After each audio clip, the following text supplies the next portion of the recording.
Welcome to Concerned Citizens Presents. Concerned Citizens of Laguna Woods is an organization dedicated to peace, economic and social justice, good government, and a clean environment. Every month, we invite an expert to enlighten us on a topic related to our mission. Because Village TV videotapes these presentations, we can share that expertise with a larger audience. We hope you enjoy today's broadcast.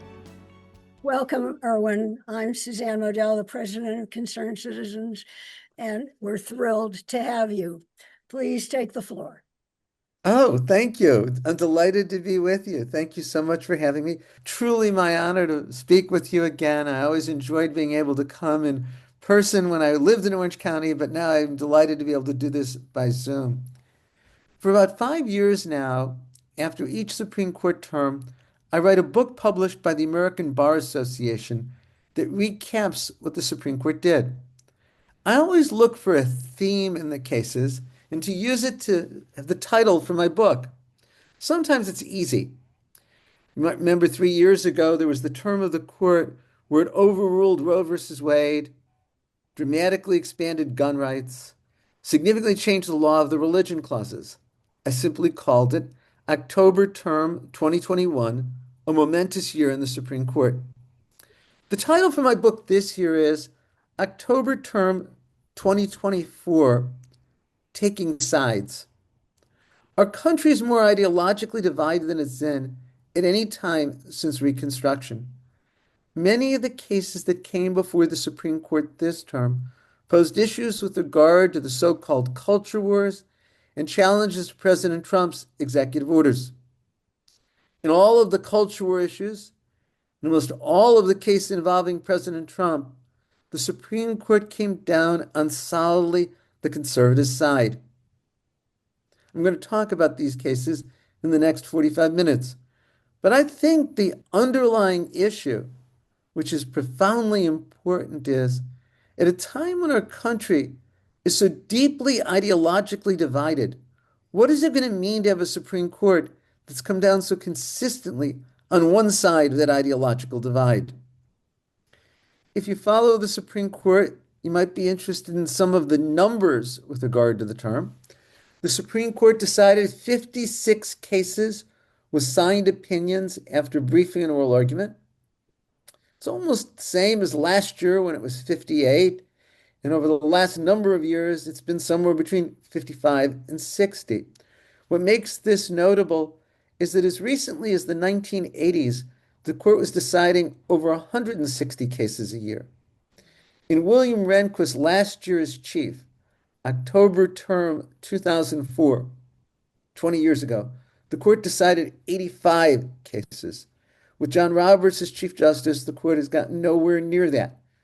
To go from 85 to 56, let alone from 160 to 56, is remarkable.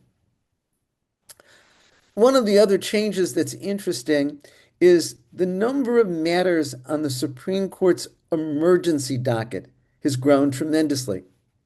A year ago, in what we know as October term 2023, the Supreme Court had 44 matters on its emergency docket. This term, known as October term 2024, as of June 27th, the court already had 113 matters on its emergency docket. That is a phenomenal growth in what's on the Supreme Court's so-called shadow docket. Of course, one of the things that explains the increase is the number of challenges to President Trump's executive orders that have made their way to the Supreme Court. Another statistic that I find particularly interesting is that of the 56 decisions, only 3 were reviewing cases from state courts. All the rest were reviewing cases that originated in one way or another in federal court. The vast majority of criminal and civil litigation in the United States is done in state court, and yet the Supreme Court is showing almost no interest in state court decisions. The justice most often in the majority this year was Chief Justice John Roberts. He was in the majority in 95% of the decisions. He was in dissent twice. The 2 justices who were most often in agreement with one another, Justices Clarence Thomas and Samuel Alito, they were in agreement 97% of the time. The two justices next most often in agreement were Justices Sonia Sotomayor and Ketanji Brown Jackson. They were in agreement 94% of the time. I think that this confirms our intuition. Right now, Thomas and Alito are the most conservative members of the court. Sotomayor and Jackson are the most liberal members of the court. I was trying to think about what cases to talk with you about, and I decided, consistent with my theme, I want to focus on a couple of cases that clearly come from the culture wars, and then spend the rest of my time talking about how the Supreme Court has dealt with President Trump's executive orders. And it was especially the latter that was described in terms of advertising the event. And then, as I said, I'd like to take 10 or 15 minutes for any questions that there are, either about these cases or any other cases or anything with regard to the Supreme Court. I want to start with two cases that I really do think reflect cultural issues and have important implications. The first is Scrimetti versus United States, or it's actually called United States versus Scrimetti. It involves a Tennessee law that prohibits gender-affirming care for transgender youth. It prohibits transgender youth, those who have gender dysphoria, from receiving puberty-blocking hormones or cross-sex hormones as part of gender transition. Tennessee is one of 27 states to adopt such a law. Tennessee, like all the states that adopt the laws, have Republican-controlled state legislatures. No state with a Democratic-controlled state legislature has adopted such a law. The federal district court declared the law unconstitutional as violating equal protection. The district court said, this is sex discrimination, and it's discrimination on the basis of gender identity. Therefore, it should be declared unconstitutional. The United States Court of Appeals for the Sixth Circuit reversed and upheld the Tennessee law. On Wednesday, June 18th, the Supreme Court, in a 6-3 decision in United States versus Scrimetti, affirmed the Sixth Circuit and upheld the Tennessee law. Chief Justice John Roberts wrote the opinion for the court. There were concurring opinions by Justices Thomas, Alito, and Barrett, and Justice Sotomayor wrote a scathing dissent. Chief Justice Roberts' majority opinion stressed deference to the Tennessee legislature. He said, this is not sex discrimination. He said, both boys and girls are prevented from being given these hormones for purposes of gender transition. He says, since both boys and girls can't be given the puberty-blocking hormones or the cross-sex hormones for purposes of dealing with gender dysphoria, there's no gender discrimination, there's no sex discrimination. Justice Sotomayor strongly disagreed. She said, there are drugs that can be given to boys with regard to their gender identity that can't be given to girls. There's drugs that we give girls that can't be given to boys. She said, that's sex discrimination.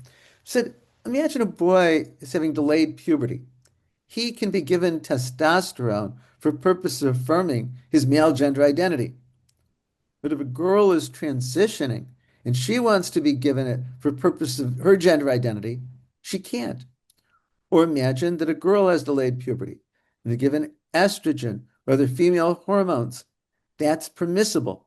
But if a boy wanted to transition to a girl, he couldn't be given those hormones for purpose of his gender identity.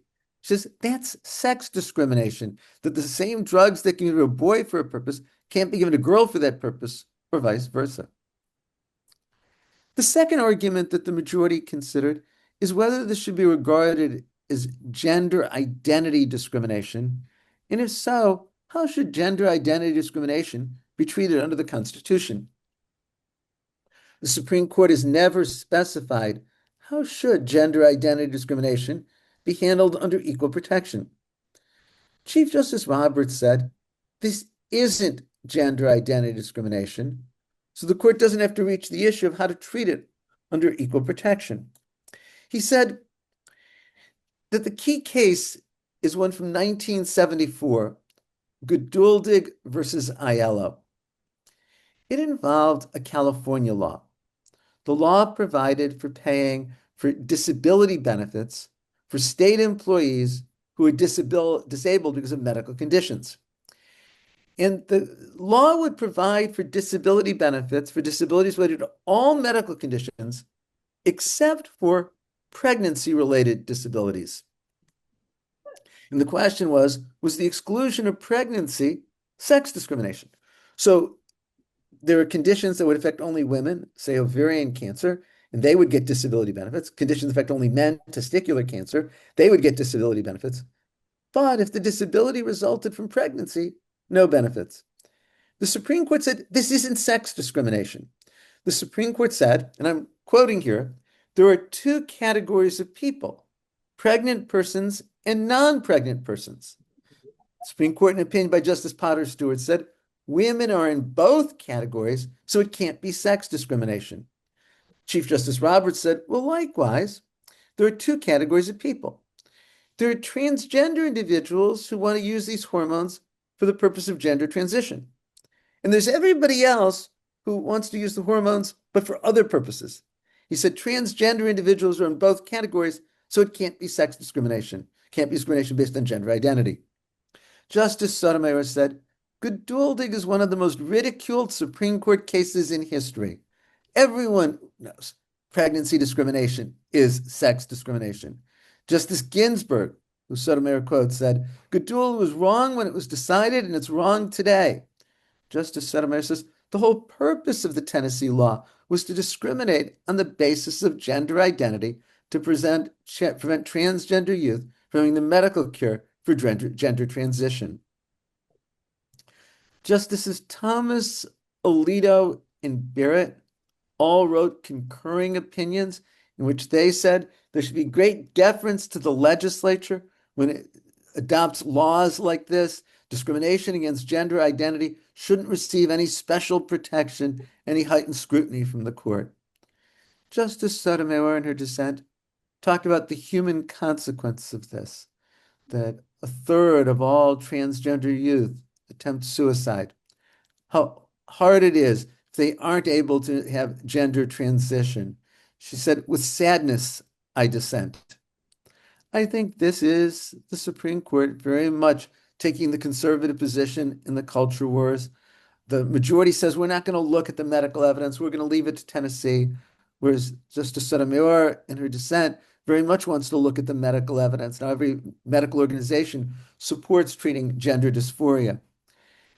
I think there's going to be a number of other cases that come to the Supreme Court about this issue or the issues with regard to transgender individuals.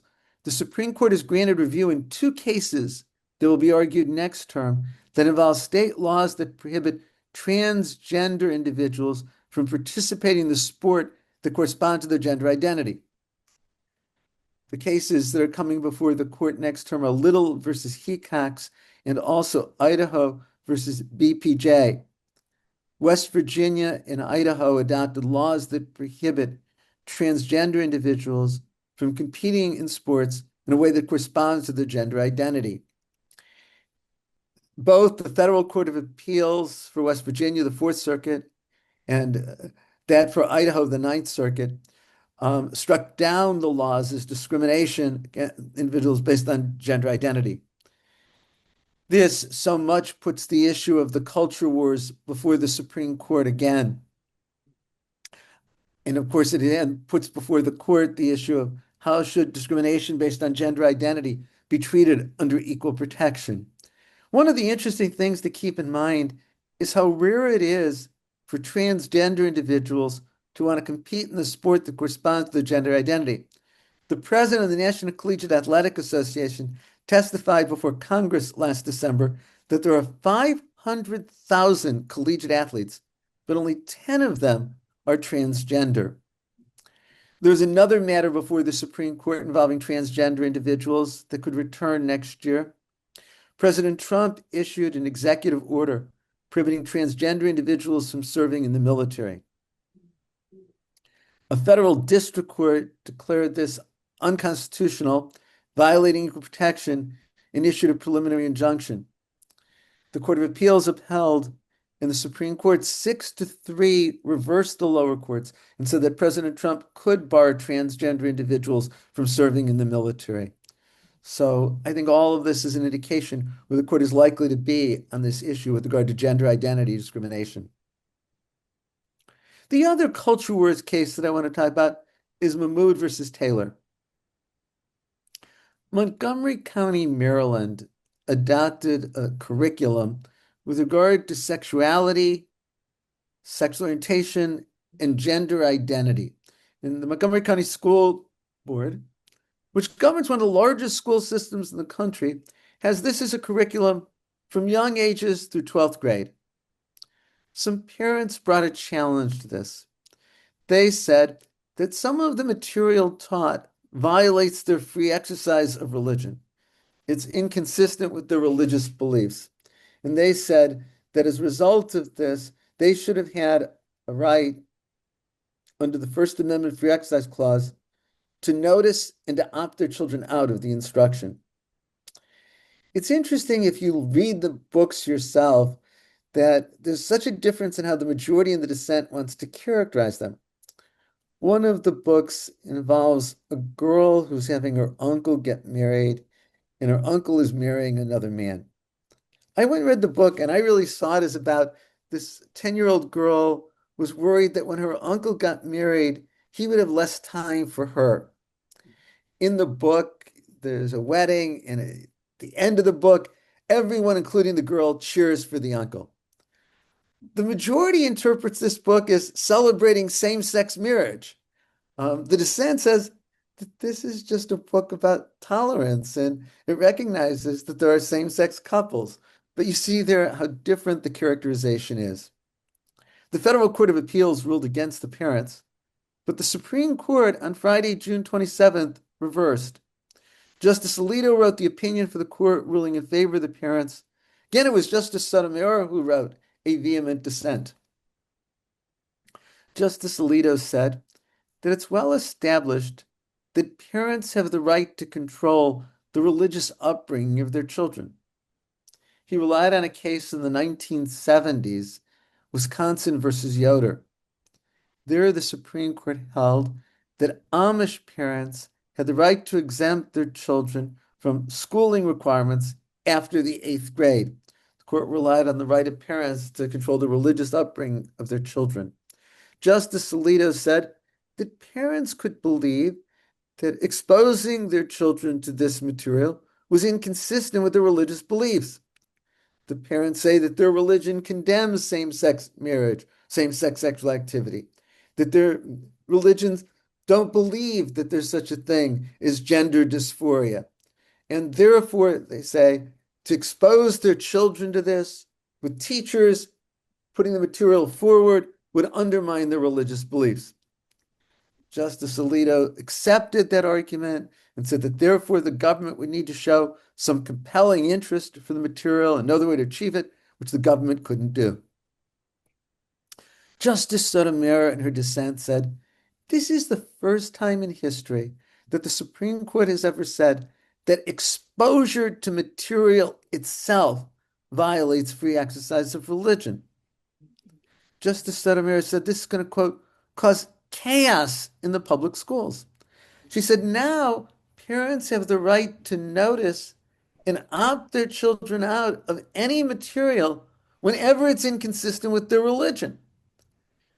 Imagine now, whenever evolution is taught in a biology or science class, parents have to have notice and the ability to opt their children out.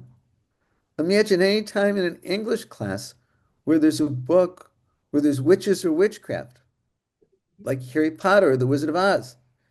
Parents would have the right to notice and opt out. Justice Sotomayor gives the example of saying that some religions believe it is inappropriate for a mother to work outside the home. Would parents have to have notice and the ability to opt out whenever there's books or material in schools that portrays working mothers in a favorable light? Justice Sotomayor says, how are schools going to know when they have to give notice to parents? How are schools going to manage this if parents can opt out anytime it violates their religious beliefs? Will schools now be reduced just teaching that which no parent can possibly object to on religious grounds? I do think that there's an interesting comparison between the two cases I just covered, United States versus Scrimetti and Mahmoud versus Taylor. In Scrimetti, the conservative majority gives great deference to the Tennessee legislature. In Mahmoud versus Taylor, those same six justices give no deference to the popularly elected Montgomery County School Board. Well, the other topic I wanted to focus on and spend even more time on concerns President Trump's executive orders. What's striking to me is that so far, the federal district courts have overwhelmingly ruled against President Trump. This includes judges appointed by Republican presidents and judges appointed by Democratic presidents. You might have seen in last weekend's New York Times, there was a full page of quotes from judges condemning what President Trump has done in a variety of ways. And the New York Times identifies who was the president who appointed the judge. And we saw plenty appointed by Republican presidents, plenty appointed by Democratic presidents. If you haven't seen it, you can find it online. It's also the next to the back page of last Sunday's Week in Review section. The courts of appeals, for the most part, have ruled against President Trump, but not as much as the district courts. But the Supreme Court overwhelmingly has ruled in favor of President Trump. These are matters that have come before the Supreme Court on the emergency or shadow docket. In one instance, the Supreme Court took the matter from the emergency docket, ordered briefing and oral arguments, and then issued a full opinion. In all the other cases, the Supreme Court has entered a ruling without briefing and argument, and often without any explanation. I'm very troubled by that from a procedural perspective. I'm a lawyer. I want to be able to sit my brief to the court. I want to be able to argue it to the judges and answer their questions. I want the justices to write opinions explaining their decision to the parties, to the public, to lower courts, to the future. But in so many of these cases, the Supreme Court has handed down an order without any explanation. As a child, I never found "I told you so" very persuasive as an explanation. As a parent, I've always tried to, my children are all grown now, explain to my children why I was doing it. But so much of the Supreme Court's decisions are just in the nature of because I say so. And that's not very persuasive. Well, let me talk about some of these rulings. The one that's gotten the most attention was with regard to birthright citizenship and universal injunctions. And here the case was Trump versus Casa, decided on June 27th. From the time the country began, it was always understood that everyone born in the United States is a United States citizen. There was a brief, tragic departure from that. In 1857, in Dred Scott versus Sanford, the Supreme Court said enslaved individuals were not citizens, even if born in the United States. But Congress and the states ratified the 14th Amendment in 1868. In Section 1, the first sentence says, all persons born or naturalized in the United States within the jurisdiction thereof are United States citizens. In 1898, in United States versus Wong Kim Ark, the Supreme Court said everyone born in the United States is a United States citizen. The court said within the jurisdiction thereof simply means if there's an invading army and the soldiers have babies, or if a diplomat has a baby, they're not then automatically citizens. But, of course, if a soldier in a foreign, American soldier in a foreign country has a child, or if a diplomat in a foreign country has a child, those children are citizens because within the jurisdiction of the United States, even though born in a foreign country. Many times since, the Supreme Court has reaffirmed all born in the United States are United States citizens. But on January 20th, President Trump issued an executive order trying to greatly restrict birthright citizenship. In the executive order, he said that only those born to citizens or those with green cards are United States citizens. Very quickly, federal district courts in Washington State, New Jersey, and Maryland declared this unconstitutional. The judge in Washington State, Judge John Kuhnauer, said, "I've been a federal judge for over 40 years." He was appointed by President Ronald Reagan. He said, "I've never seen an easier case than this one, that this is unconstitutional." All three of these federal courts issued what are called nationwide injunctions or universal injunctions. This means that the Trump executive order could not go into effect anywhere in the country. The federal courts of appeals affirmed what the trial courts had done, and the Trump administration went to the Supreme Court. Interestingly, it didn't ask the Supreme Court to review the order with regard to birthright citizenship or the constitutionality as to whether the president could do that. Instead, the Solicitor General said it was making, quote, a modest request. It wanted the Supreme Court to rule that that federal courts could not issue nationwide injunctions. That's, of course, anything but a modest request. If a federal court can't issue an injunction everywhere in the country, it can just issue an order for those parties, or at most in that district. There are 94 federal district courts. In California, the United States District Court for the Northern District of California, headquartered in San Francisco. The United States District Court for the Eastern District of California, headquartered in Sacramento. The United States District Court for the Central District of California, that includes Los Angeles and Orange County. The United States District Court for the Southern District of California in San Diego.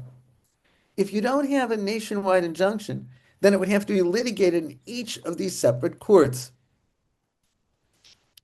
On Friday, June 27th, the Supreme Court, in a 6-3 decision, held that federal courts cannot issue nationwide injunctions. Justice Barrett wrote the opinion for the court. There were concurring opinions by Justice Thomas, Alito, and Kavanaugh. Justice Sotomayor wrote a dissent, joined by Justice Kagan and Jackson, and Justice Jackson wrote her own dissent. What's interesting is that Justice Barrett's majority opinion does not treat this as a constitutional issue.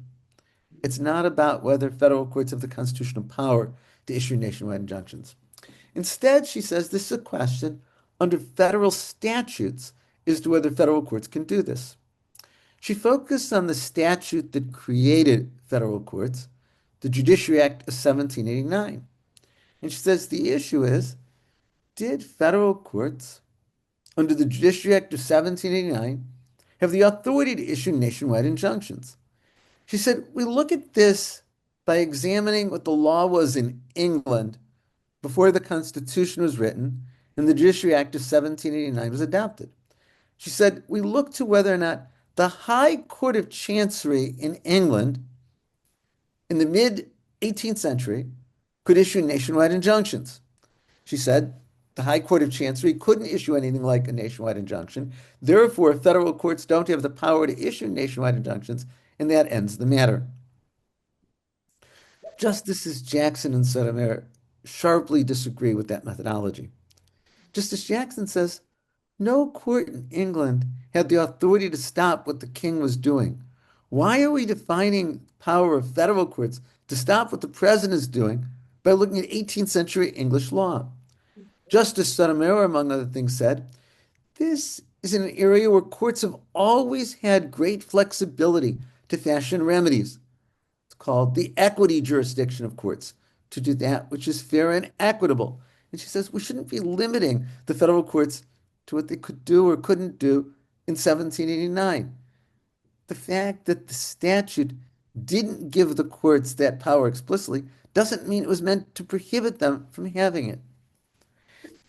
The majority of the court, having said that the courts don't have this authority, said, we're not going to go any further. We don't want to look at the pros and cons. That was the phrase Justice Barrett used. We're not going to look at the policy arguments. We're not going to look at the implications.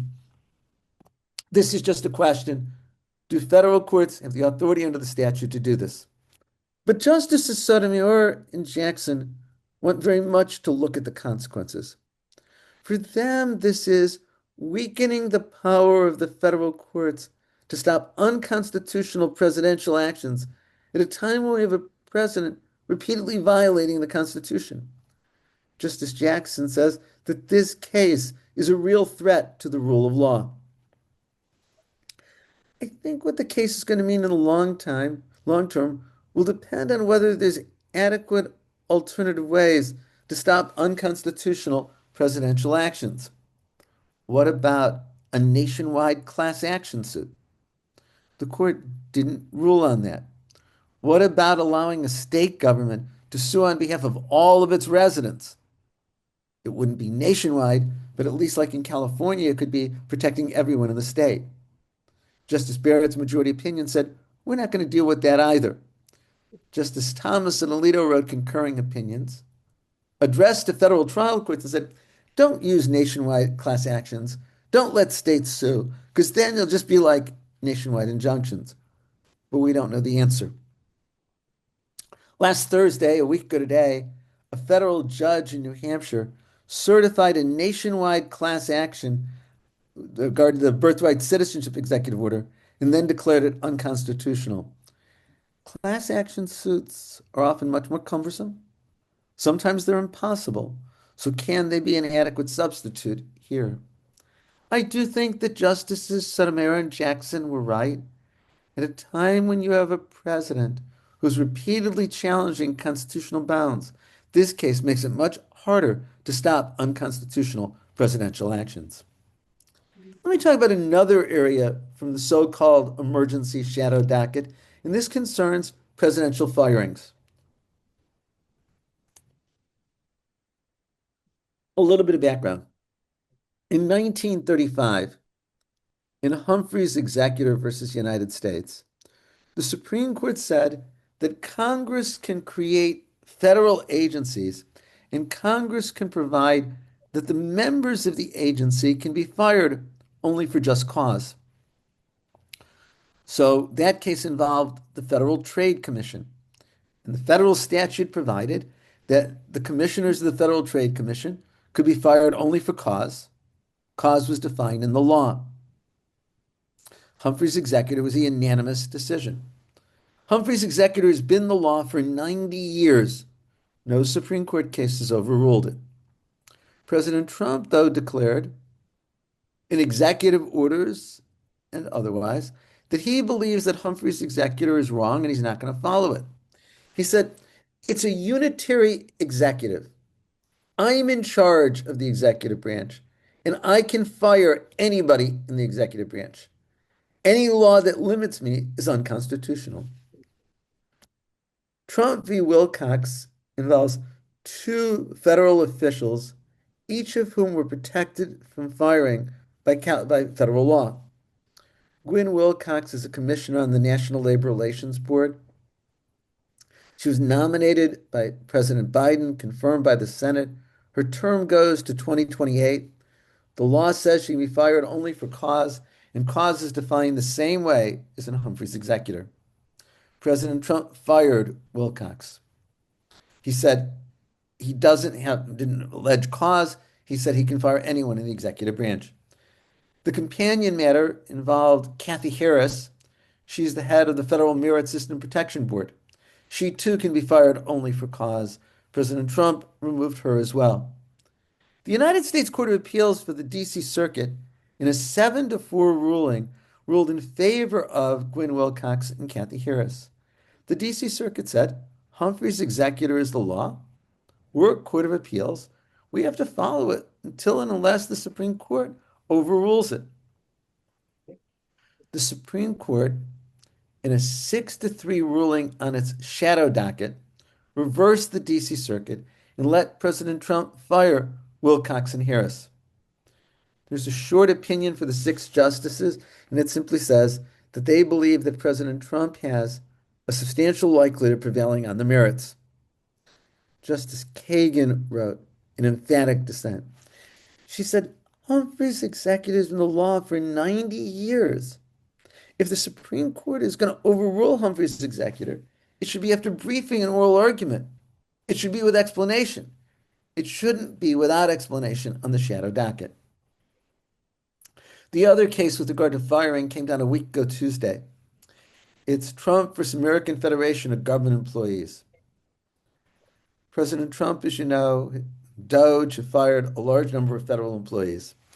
A federal district court in San Francisco, Judge Susan Ilston, found this to be illegal and unconstitutional. These are individuals, many of whom have civil service protection from firing. These are individuals who have an interest in their job. They fired only with due process, and none was provided. And Judge Ilston issued a preliminary injunction keeping government employees in 12 agencies from being fired. The Federal Court of Appeals upheld Judge Ilston, but the Supreme Court 6-3 reversed and allowed President Trump to fire these individuals. The court didn't offer any explanation. Justice Jackson wrote the dissent. Civil service is nothing new. It's existed since the 19th century. It's about creating good government. It's about making sure that people couldn't be fired or hired just based on patronage. But it appears where the Supreme Court is going, and it's adopting the unitary executive theory, is to say that the president can fire anyone in the executive branch of government, and any law, including civil service law to the contrary, is unconstitutional. That is truly radical. Now, these are just rulings on the shadow docket, but they certainly, I think, are a precursor of where the Supreme Court is going. Another area that I want to talk about concerning the Supreme Court is cutoff of funds. As you know, the president has repeatedly cut off funds. He's cut off funds to universities like Columbia and Harvard and Penn and Princeton and Cornell and Northwestern. He's cut off funds to federal agencies, including announcing he's going to eliminate federal agencies, such as United States Agency for International Development and also the Department of Education. He's cut off funds to researchers. The lower courts have consistently ruled against President Trump. Why? Under the Constitution, Congress has the spending power. Congress gets to decide where money will be spent. If Congress passes a law, goes a bill that's signed by the president over the president's veto to spend money, the president has no authority to choose not to spend it. Federal agencies like USAID or the Department of Education are created by federal statute. Congress could adopt a statute repealing and ending those agencies, but the president doesn't have the authority to do so. The president, as you know, cut off $400 million to Columbia, $2 billion to Harvard because of alleged anti-Semitism. Well, the law here says that before money can be off, there has to be notice, a hearing, a findings of fact. There has to be 30 days notice to both the House and the Senate. There has to be a finding that there's deliberate indifference by the college or university to race or ethnicity discrimination. The university has to have a chance to remedy its failings. And cutoff of funds can be only for the part of the university that's found to violate federal law. What's so striking about what the Trump administration has done is it hasn't done anything. There's been no notice, no hearing, no findings of fact, no report to the House and the Senate, no opportunity for universities to correct themselves. And the cutoff of funds gone far beyond any part of university that has been involved in discrimination. Likewise, the impounding of funds for agencies violates separation of powers for usurping Congress's power. It violates the federal statute, the Impoundment Control Act, that the president can't refuse to spend money appropriated by Congress.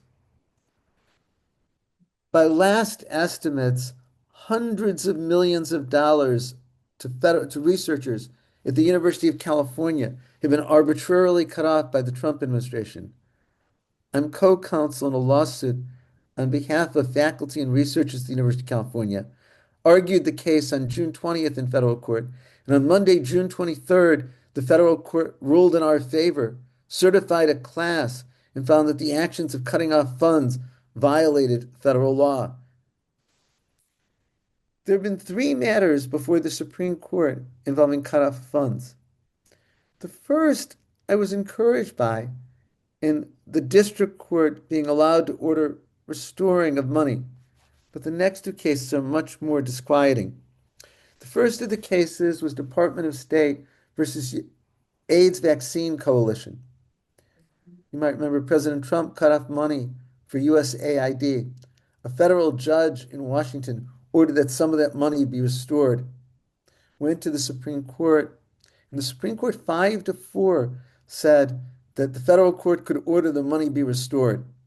Roberts, Barrett, Sotomayor, Kagan, and Jackson were the majority. Justice Alito wrote a strong dissent, joined here by Thomas Gorsuch and Kavanaugh. But I remember the day it came down saying to my students that this seemed to indicate that the Supreme Court say that the president can't cut off money that's been appropriated by Congress.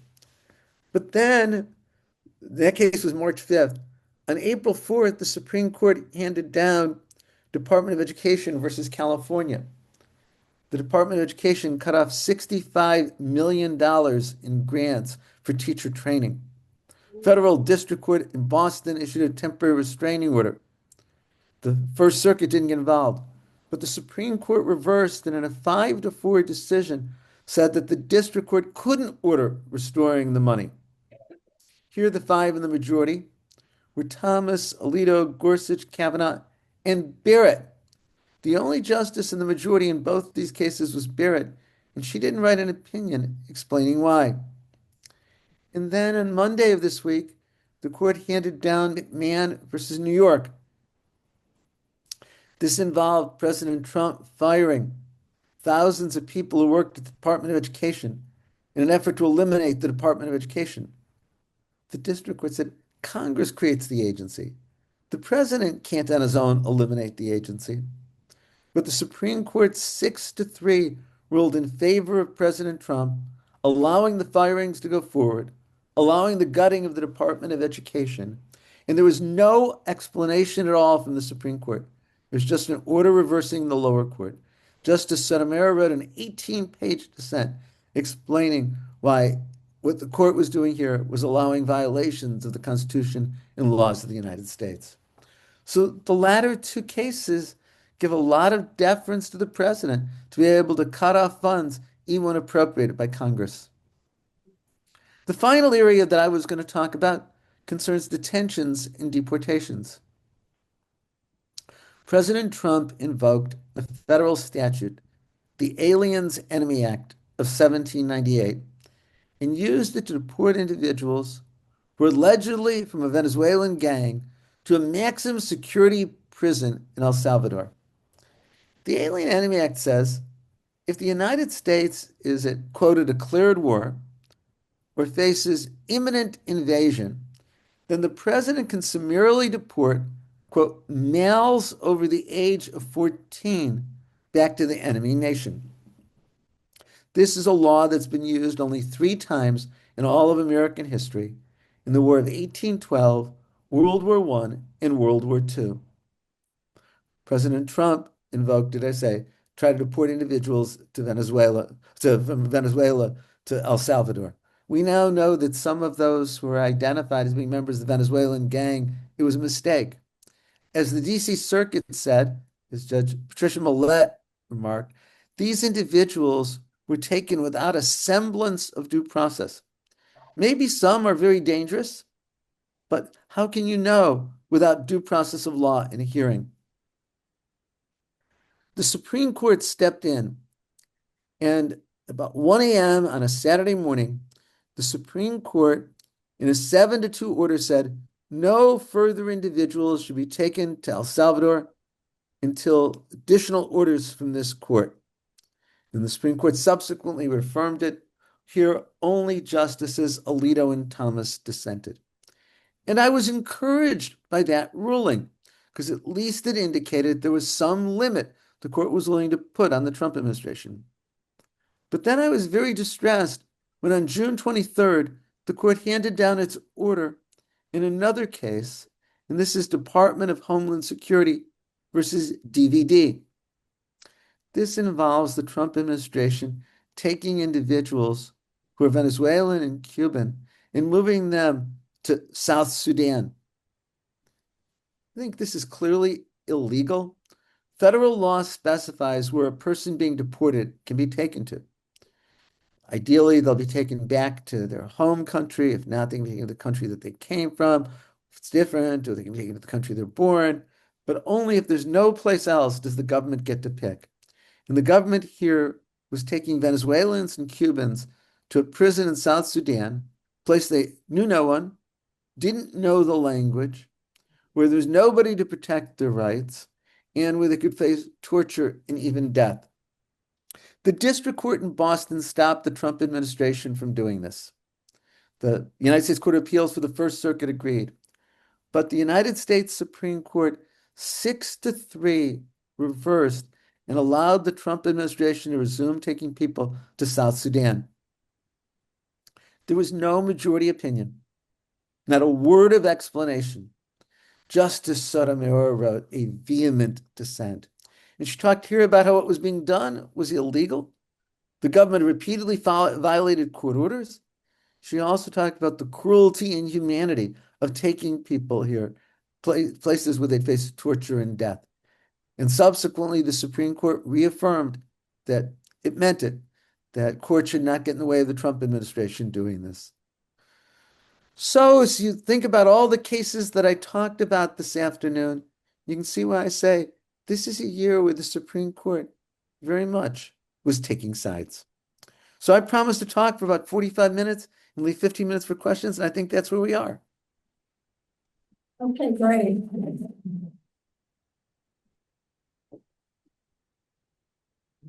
Thank you very much. You've given us a lot of food for thought. There are about 200 people here. I don't think we'll get all their questions, but while Jonathan is running around trying to put some together, I will kind of try to bring a couple of thoughts that you've had along with some questions Jonathan and I have had. So a while back, you wrote a wonderful book about originalism and how it was worse than nothing. But we know that the justices had thought that originalism was the theoretical framework that would justify their behavior. More recently, we've been hearing, and you mentioned now, the unitary executive theory.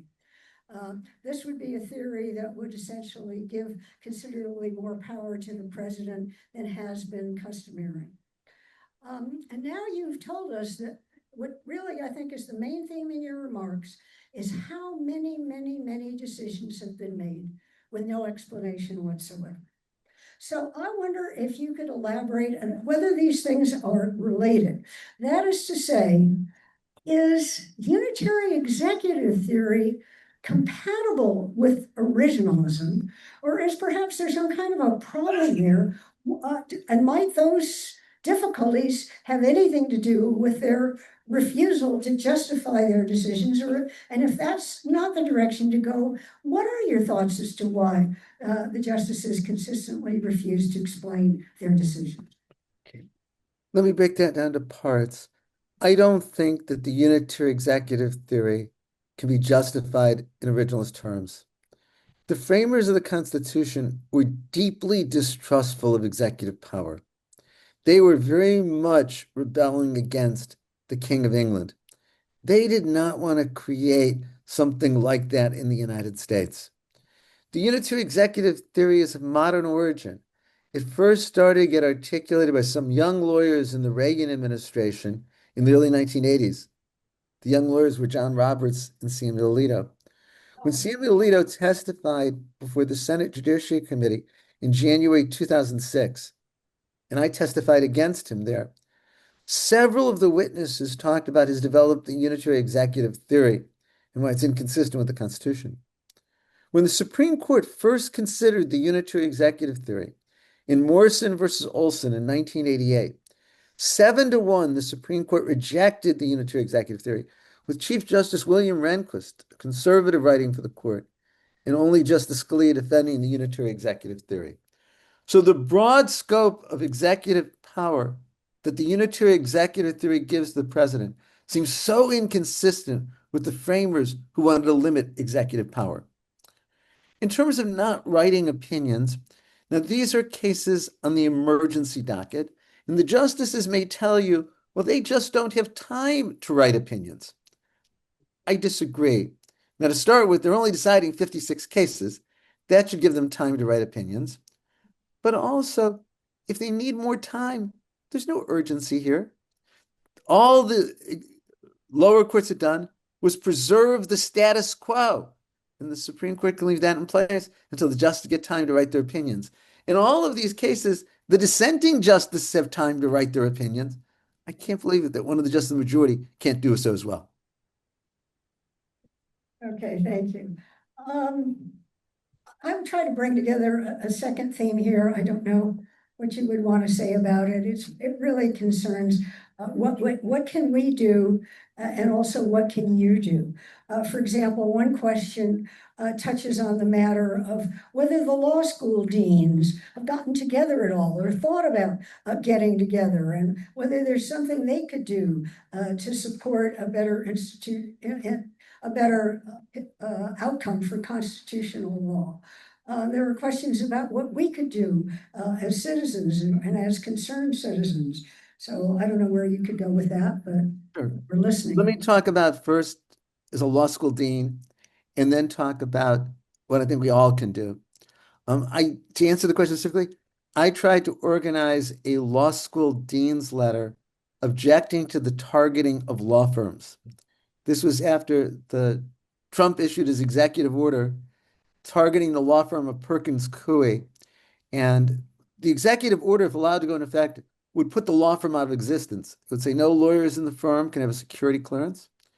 The executive order would have said that no lawyers in the firm can enter any federal building, including any federal courthouse. The executive order said the federal government won't contract with any clients of Perkins Coie. What did Perkins Coie do to deserve this? The executive order is explicit. It says it represented Hillary Clinton in 2016. Other law firms were similarly targeted because the lawyers that they employed who had brought actions or been part of teams against President Trump. So I decided to see if I could get the deans of law schools to sign a statement, a very simple, non-controversial statement, that no lawyer should be punished because of his or her clients or for his or her zealous advocacy. We as law school deans stand for the rule of law. There are 197 accredited law schools in the United States. 78 law school deans signed that letter. The letter was not signed by deans of Harvard, Yale, Stanford, Chicago, Duke, Virginia, NYU, Columbia. Of so-called top 20 schools, the only deans that signed were Berkeley, UCLA, Cornell, Georgetown, and the dean of UC Irvine. I was terribly disappointed that so many of the prominent deans wouldn't sign a statement like this. Something parallel, when the actions was brought against these law firms, a brief was filed on behalf of law firms, defending law firms, and over 500 law firms signed, but none of the top 20 most profitable law firms in the country signed that brief. Another thing that I've done is I think it's so important that we educate people about the law and what's going on. I've created a series of 60 to 90-second videos. They're on Instagram and TikTok and platforms like that. It's titled It's the Law. There's probably about 30 of them out now, just answering legal questions in 60 to 90 seconds. I've also been co-founder of a new group, and we're calling ourselves We Hold These Truths. I asked Michael Ludig, a conservative federal court appeals judge, to be my co-chair, and a professor at Drexel Law School, Lisa Tucker, to be the other co-chair. And I thought of this at the end of April, beginning of May, and I said, what if we got together, about 20 people, liberal and conservative, and tried to draft a set of basic principles of constitutional democracy? I said the goal would be to see if we can get this all done, to publish it as an ad in the New York Times on Friday, July 4th. We wanted it to be short enough it could fit on one page in the newspaper, but detailed enough so it wasn't just platitudes. And I tried to then recruit 20 people to do this. And I got very prominent people. Stacey Abrams agreed. Pete Buttigieg agreed. Jamie Raskin agreed. I wanted conservatives. Former Republican Governor Christine Todd Whitman agreed. Former Nevada Governor Brian Sandoval agreed. I asked a conservative federal court of appeals judge, Tom Griffiths. I asked a liberal former federal court of appeals judge, David Tatel. I asked the former solicitor general, Seth Waxman. I asked some prominent professors, former Yale dean Harold Koh. We split into 5 groups. One focused on rule of law, one on democracy and elections, one on separation of powers, one on personal freedom, and one on equality. And amazingly, we drafted a set of principles. We got unanimous agreement. It was in the New York Times as an ad on July 4th. It was on page A7. It was page 3 of the San Francisco Chronicle. I had an op-ed on July 4th with Michael Ludig describing the project. And we want to use this for public education. We have someone who's doing a children's book based on it. We're now getting other signatures. You can find it online and sign on at We Hold Truths. We've gotten some prominent entertainment people, Julianne Moore, Linda Carter, authors, Anna Quinlan, Jodi Picoult, Curtis Sittenfeld have all signed on. And we're hoping that we're going to get videos made for educational purposes. So these are some of the things that I'm doing. I'm also involved as a lawyer. As I said, I argued a case in federal court on June 20th on behalf of all the UC faculty and researchers and money cut off, and we've won, and it's now been taken by the government to the Federal Court of Appeals. So what can other people do? 3 things. First, be informed and help inform others. All the time, people are saying to me, I just can't read the news anymore. I can't listen to the news. We can't afford that now. We have to all be informed. Second, we have to all get involved. There's many ways to get involved. The organizations doing this work need volunteers. The people who are facing being deported need help. The organizations that are doing this work on behalf of the causes and individuals need our financial support. We've got to find ways to be involved. And third, we all have to find ways to speak out. Write to congressmen and senators. They do care about what they hear from constituents. And both Republicans and Democrats need to hear from us. I think it's important to sign petitions, to go to rallies. To the extent that we're involved in things like book clubs or other groups, so important to have them be voices to speak out as well. We're not going to lose our democracy unless we're silent. If the people are involved and active, it's the only way our democracy will survive. Okay, great. Well, thank you very, very much.